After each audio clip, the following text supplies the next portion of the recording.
South Africa में जाकर series जीतना यकीनी तौर पर एक बहुत बड़ा कारनामा और स्पेशली फ़खर और बाबर की वजह से लंबे लंबे रन्स बने। इस सेटअप को चलने दें, कम से कम 3 साल चलने दें, फिर जाके टीम सेटल होगी, वरना ऐसे ही साम सीढ़ी खेलते रहेंगे। देखिए आईपीएल का इतना ज़्यादा कंट्रोल है और इंडिया का इतना ज़्यादा कंट्रोल है। 2-3 साल से देखें तो बाबर 50% ऑफ योर बैटिंग है। विराट में क्या ऐसी बात है जो बाबर आजम को फॉलो करनी चाहिए? विराट कोहली के पास रेंज ज़्यादा है।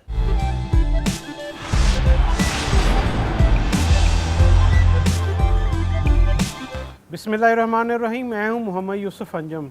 आज इनसाइड आउट में हमारे बहुत ही ख़ास मेहमान हैं, डायरेक्टर क्रिकेट ऑपरेशन और हेड कोच टीम लाहौर कलंदर। इनसे बहुत सी बातें करेंगे, पाकिस्तान जुल्फ़िकार सीरीज़ के हवाले से भी इनसे बात होगी, पाकिस्तान सुपर लीग और आईपीएल के हवाले से भी इनसे आज जिक्र करेंगे। और सबसे जो ख़ास जिक्र होगा वो होगा कि पाकिस्तान जो cricket academy high performance centre जिसको अब कहा जाता है उसमें, और इन्होंने जो लाहौर कलंदर का हाई परफॉर्मेंस सेंटर बनाया उसमें क्या फ़र्क है, कितना उन्होंने उसको बेहतर किया और क्या इससे पाकिस्तान की जो क्रिकेट होगी उसके नए खिलाड़ी कितने तैयार करने में मदद मिलेगी। या कि भाई सबसे पहले तो वक्त देने का शुक्रिया। सबसे पहले हम बात करते हैं साउथ अफ्रीका सीरीज़ की, पाकिस्तान ने कामयाबी हासिल की है, तो किस तरह देखते हैं कि हमारी ओवरऑल परफॉर्मेंस साउथ अफ्रीका में जाकर सीरीज़ जीतना यकीनी तौर पर एक बहुत बड़ा कारनामा, और इसमें बॉलर्स का कितना किरदार आप देखते हैं और बैट्समैनों ने जो परफॉर्मेंस दी, थोड़ा सा उसके बारे में राय दीजिए। देखिए साउथ अफ्रीका में पाकिस्तानी टीम के लिए कभी भी आसान सीरीज़ नहीं हुई, लेकिन इस दफ़ा जिस तरह से फ़खर ने परफॉर्मेंस दी है, बाबर आजम ने दी है, इमाम ने भी अच्छे स्टार्ट्स दिए हैं, तो आई थिंक कि बैटिंग ही स्ट्रगल करती थी और बैट्समैनों ने परफॉर्मेंस दी है, स्पेशली फ़खर और बाबर की वजह से लंबे लंबे रन्स बने। और बॉलर्स ने भी, जिस तरह हारिस भी स्ट्रगल कर रहा था पिछले चंद मैचेस से, but I think early on T20 से वनडे में आना, 10 ओवर कराना, उसका प्लान बनाना थोड़ा टाइम लगता है, बट आई थिंक उसने बड़ा अच्छा कम बैक किया है। Shaheen is much improve bowler. उसके साथ जो स्पिनर का लूज एंड लग रहा था, मेरा तो हमेशा से ये बिलीव है कि Imad Wasim should be in the team. Intelligent cricketer है, अगर वो होता तो और बेहतर परफॉर्मेंस आ सकती थी, बट शादाब की बॉलिंग डिक्लाइन पे गई हुई है। आई थिंक उस्मान कादिर इस वक्त उससे वाइट बॉल में बेहतर बॉलर है। शादाब की फिटनेस का भी तो इशू है। जी, फिटनेस में भी वो इज़ नॉट फिट। जब बॉलिंग भी कर रहा था तो 50% ही एफर्ट लग रही थी उसकी, but overall it's very important कि पाकिस्तान ने साउथ अफ्रीका में सीरीज़ जीती।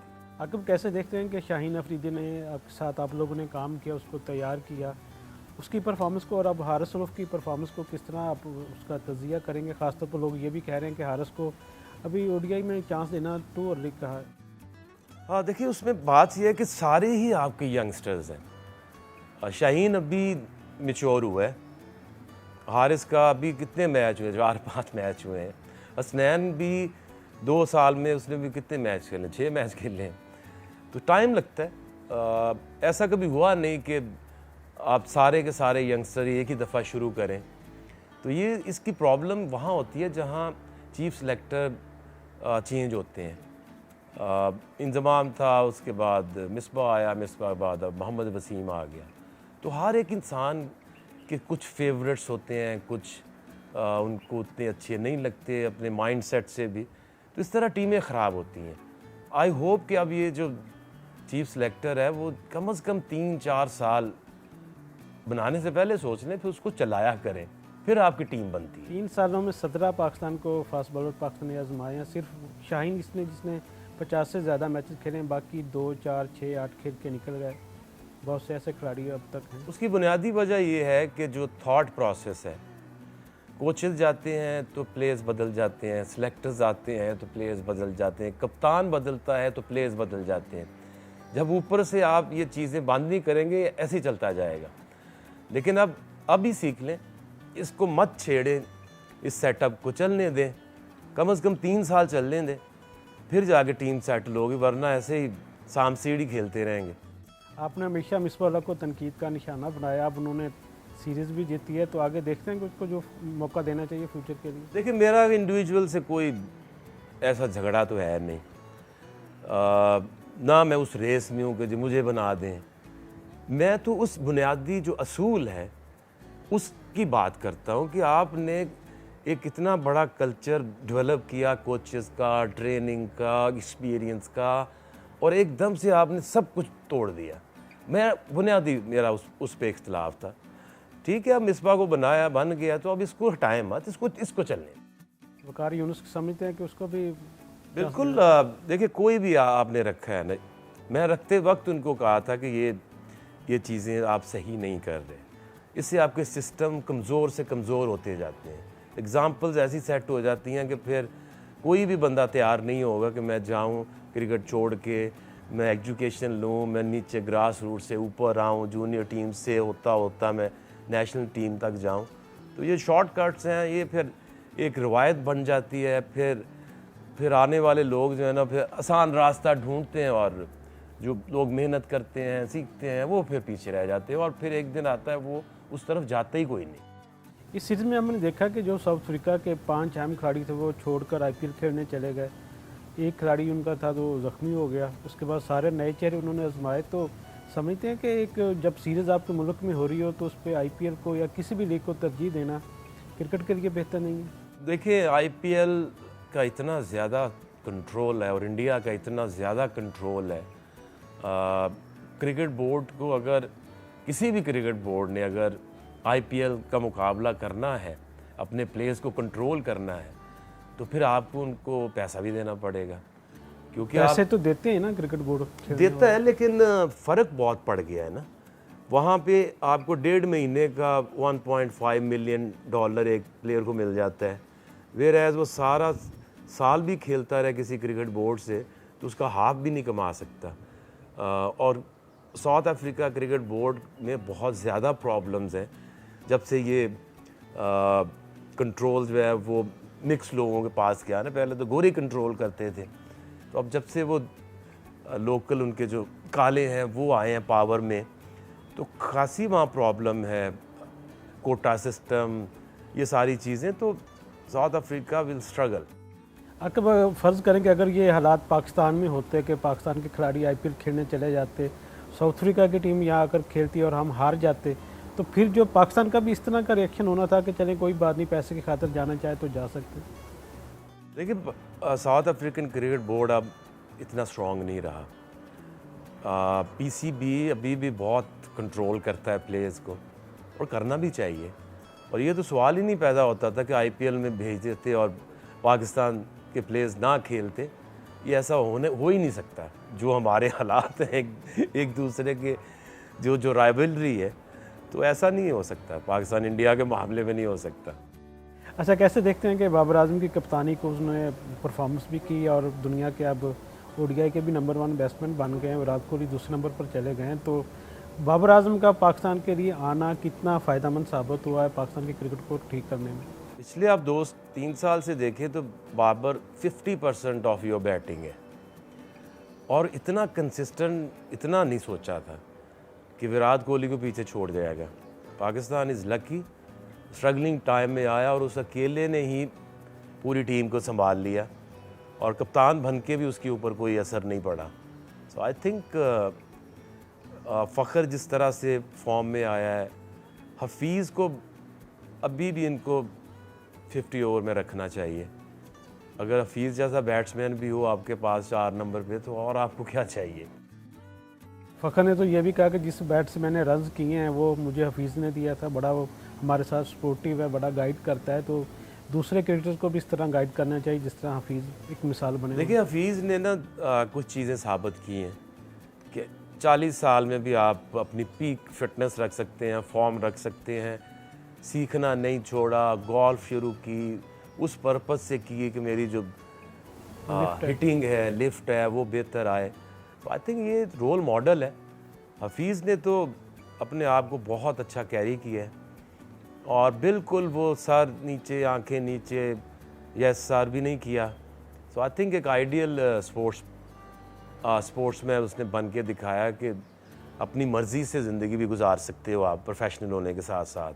अब कैसे देखते हो कि जिस तरह ये मामला चल रहे हैं बाबर आजम और विराट कोहली के, तो देखते हैं कि आने वाले दिनों में पल्ला वो बाबर आजम का ही भारी होगा, और विराट में क्या ऐसी बात है जो बाबर आजम को फॉलो करनी चाहिए, और बाबर में क्या बात है जिसको चाहेंगे कि आप उसको विराट कोहली को बतौर खिलाड़ी उसको अमला करना चाहिए? विराट कोहली के पास रेंज ज़्यादा है, लेकिन उसका वीकर एरिया भी एक है।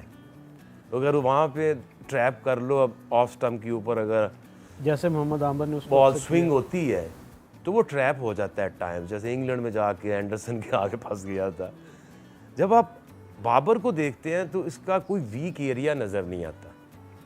जैसे तेंदुलकर होता था तो उसका कोई ऐसा वीक एरिया नहीं था कि आप वहाँ फंस गया तो फिर 6 महीने उधर ही फंसा रहा।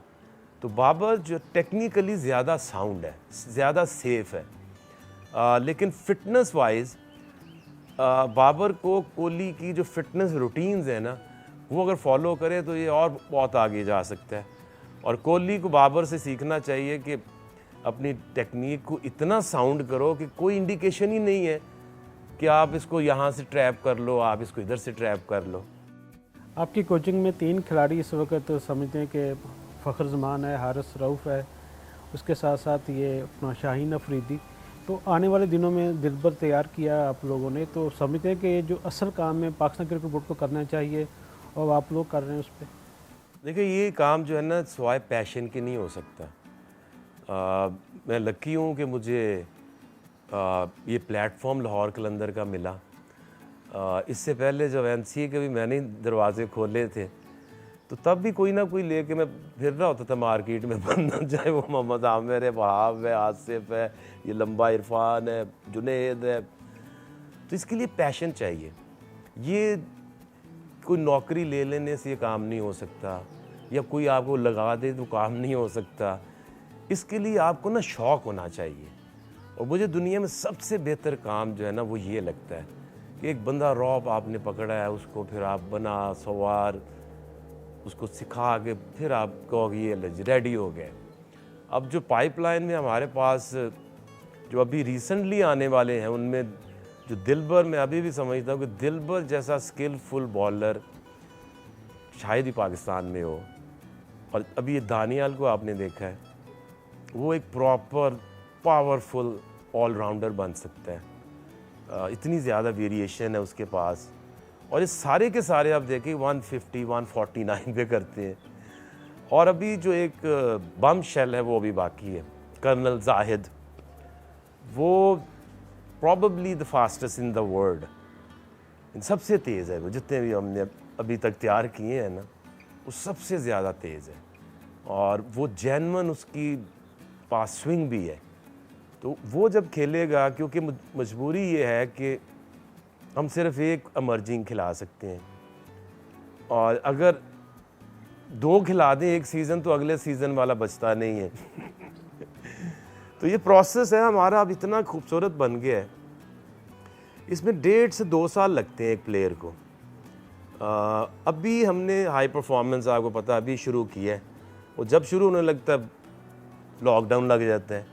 अब ये जो हाई परफॉर्मेंस सेंटर फ्यूचर में बैट्समैन प्रोड्यूस करेगा। अभी इस तक हमने सिर्फ 2 किए, एक सुहेल अख्तर और एक सलमान अली आगा।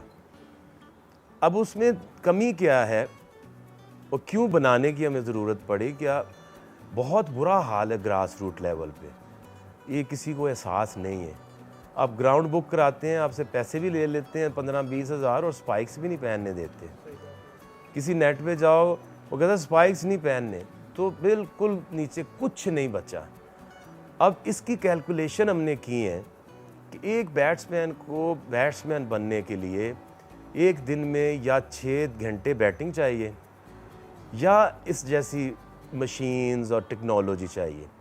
हमारे पास जो मशीन्स हैं, हमारे पास 7 मशीन्स हैं, एक फील्डिंग मशीन है। ये मशीन करती क्या है कि 1 मिनट में 18 से 20 बॉल, एक बच्चा अगर 1 घंटा बैटिंग करता है तो 1800 से 2000 बॉल वो एक दिन में खेलता है। और इसकी कैलकुलेशन ये है कि 6 महीने में कोई 1,20,000 बॉलें हैं, एक साल में कोई 2.5 लाख बॉलें हैं, और 2.5 लाख बॉलें ना अपने 30 साल के करियर में नहीं कोई खेल सकता। तो जब वो ओवरलोड कर देते हैं तो आपके पास स्पिन पिचेज़ हैं, फास्ट पिचेज़ हैं। अब गोल्फ रेंज हम बना रहे हैं कि अपने लिवर्स और इनके लिए। तो एक साल अगर कोई भी बैट्समैन ये रूटीन कर ले तो वो फिर दुनिया के चंद बैट्समैनों में आएगा। आके कोविड की वजह से पीएसएल के मैचेस मुलतवी हुए, अब कोविड केसेस आने के बावजूद आईपीएल हो रही है, तो समझते हैं कि इंडियन बोर्ड की मजबूती होने की वजह से सारा कुछ हो रहा है, वरना पीसीबी को इस तरह के स्टेप लेने चाहिए थे? देखिए, सारी दुनिया की कोशिश है कि उनके प्लेयर्स आईपीएल खेल लें, पैसा है, एक्सपोजर है। अब उन्होंने साबित किया पिछला आईपीएल करा के ऐसे प्रोटोकॉल्स बनाए कि एक भी कोई केस नहीं हुआ। अभी T10 के मैं बबल में था, तो वो क्या बबल उन्होंने बनाया था, क्योंकि उनके पास एक तो रिसोर्सेज हैं, एक एक्सपर्ट्स हैं, तीसरा पैसा तो उनके पास भी बहुत ज़्यादा है। पैसा है, उनके लिए कोई मायने नहीं रखता कि अगर उनको सारी टीमों के लिए एक होटल पूरा ही बुक करा लें, पूरा होटल ही बबल बना देते हैं एट टाइम्स। वो कई दफ़ा वो डिफरेंट होटलों में, हमारा रास्ता अलहदा है, हमें पता ही नहीं कि इंसान भी रहते हैं जिस दिन हम बबल में जितने दिन रहे हैं। फ्लोर अलहदा है, जिम अलहदा है, आपके मीटिंग रूम अलहदा है, बीच पे भेजने के भी उनके पास ऐसे तरीके हैं कि इंटरेक्ट ही नहीं किसी से होता। तो पीएसएल का जो मैं बबल देखा, वो तो बबल तो था ही नहीं। और उसकी सबसे बड़ी बुनियादी जो गलती इनसे हुई है कि जितने लोग जिम्मेदार लोग हैं, उनमें से एक बंदा भी बबल में नहीं था। इवन कि डॉक्टर सुहेल भी बबल में नहीं है। इनको पता ही नहीं है बबल में गलती क्या हुई, वो हमें पता है जो बबल में थे। तो हमने जिससे शिकायत लगानी है, जिसको सजेशंस देनी, वो उधर है ही नहीं। तो जब तक जो जिम्मेदार लोग हैं वो बबल में नहीं होंगे, तो उनको कैसे पता कि बबल सही है, बबल गलत है।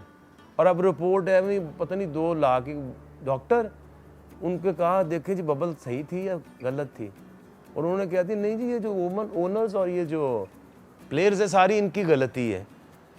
जेलर कंट्रोल करता है जेल। अगर जेलर को घर से बैठ के तू जेल कंट्रोल कर, और जो सिक्योरिटी वाले हैं वो भी बबल के बाहर हों जो जेल में होते हैं, तो कैसे जेल में डिसिप्लिन आएगा? जो कैदी है उसने तो स्पेस ढूंढनी है कि मुझे कोई हवा बाहर की लग जाए यार। आप देखते हैं कि पीएसएल जो करवाने जा रहे हैं मई जून में, कुछ बेहतरी आएगी कुछ इसमें? अब बेहतरी तो तब आएगी ना कि क्या इन्होंने पॉइंट आउट की हैं चीज़ें, गैर मुल्की फर्म तो इन्होंने दी है, कौन कौन सी चीज़ें थी जो जिनकी वायलेशन हुई, कौन कौन सी चीज़ों को इम्प्रूव करने की ज़रूरत है। तो अगर इनको ये था तो पहले ही कुछ एक चेकलिस्ट बनाते, हमसे शेयर करते। हम बबलों में रहने वाले हैं ये जो प्लेयर्स हैं पाकिस्तानी, ये बबल्स में रहते हैं, सजेशंस लेते, चेकलिस्ट बनाते। जब ख़त्म हुई थी तो बंद क्यों करनी पड़ी थी पिछले साल, और फिर जब कराई थी तो पहले से अब तक क्या इम्प्रूवमेंट की थी, या इस दफ़ा वायलेशन हुई है तो अब बेहतर क्या होगा, अब हमें तो पता नहीं है। अब उनको ही पता होगा जिन्होंने प्लान बनाया है। कह तो रहेंगे बरतानवी कंपनी को हायर कर रहे हैं जिससे माहौल अच्छा हो जाएगा भावी बबल का।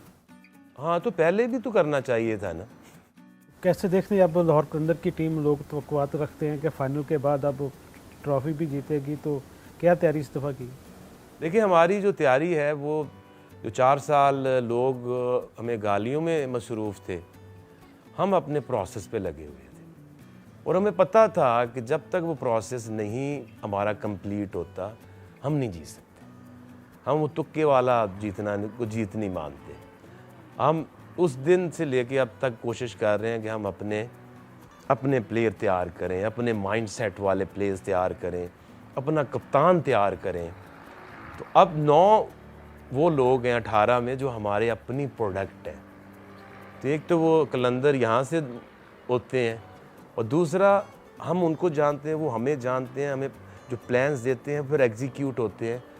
तो अब जितनी तगड़ी बॉलिंग हमने इकट्ठी कर ली है, अब 4 बॉलर हमारे पास ऐसे हैं, 5वां जाहिद है, 5 के 5 150 के करीब है और सबके पास स्किल्स हैं। एक तो ये टेप बॉल के ज़्यादातर हैं और यहाँ से बड़े वो तेज़ होते हैं, स्किलफुल होते हैं और बॉलिंग तगड़ी है तो आपकी टीम अच्छी है। अब ये 4 अगर ये 150 के तेज़ बॉलर और बीच में अगर राशिद खान डाल लें तो फिर खेलना तो मेरे ख्याल पूरी दुनिया में किसी इंटरनेशनल साइड के पास ऐसी बॉलिंग नहीं होगी। अक्सर ये भी तनकीद की जाती है कि पीएसएल की परफॉर्मेंस पे कौमी टीम तक मुंतखब किया जाता है, तो ये रुझान जो है समझते हैं कि ठीक है, अगर कोई परफॉर्म कर रहा है तो उसको मौका मिलना चाहिए। देखिए आपके पास और सिस्टम है ही कोई नहीं।